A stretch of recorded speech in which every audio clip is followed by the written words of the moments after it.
beroposisi dari David Jenkins, dulu disebut Jenkins Paper, yang mengulas terus-menerus hubungan antara militer dan bisnis di era Pak Soeharto. Nah, kita mau terangkan itu bahwa Indonesia juga pernah ada di dalam momentum yang sama ketika Pak Harto menganggap bahwa kalian konglomerat ini kan udah kaya raya tuh. Nah, coba kasih dulu semacam apa dulu Pak Harto menganggap saatnya kalian membantu negara tuh. Dan itu artinya ada kewajiban untuk bersakat pada keadilan sosial. Nah, kira-kira itu yang dipahami dulu oleh Pak Harto sehingga menimbulkan kontroversi. Apakah negara boleh mengatur bisnis? Bukankah bisnis itu punya semacam sinyal yang rasional sehingga kalau terlalu banyak diarahkan itu berarti juga kalkulasi-kalkulasi perencanaan bisnisnya bisa berantakan.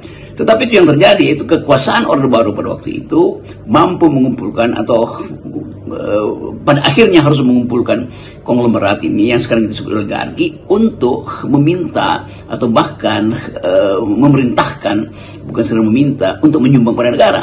Dan kita tahu pada waktu itu ada perlawanan dari modal sehingga analisis banyak dihasilkan dari peristiwa itu bahwa kapital itu, the rise of capital itu ada di dalam kondisi yang memungkinkan terjadinya transformasi sosial. Tapi kemudian memang terjadi semacam transformasi, tapi bukan revolusi sebetulnya, semacam transisi yang kita sebut sebagai era reformasi.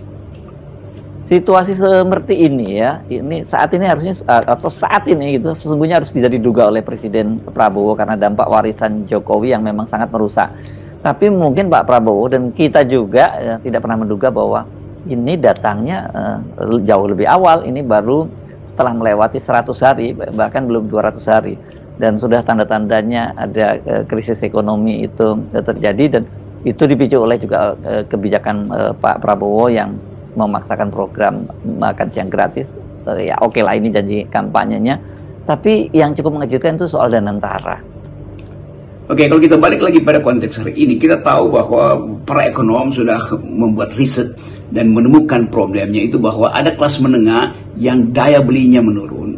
Ada kelas menengah yang mulai memangkas konsumsi. Ada kelas menengah yang mulai menggerogoti tabungannya sendiri. Dan secara sosiologis, kelas menengah yang resah ini itu punya potensi untuk melakukan tekanan politik. Demo lah atau mbalelo, berupaya untuk makin cerewet pada pemerintah. Nah, bahayanya kalau reaksi pemerintah juga merasa tersinggung lalu mulai melakukan tekanan politik, membredel atau melumpuhkan opini publik, itu yang harusnya tidak boleh terjadi.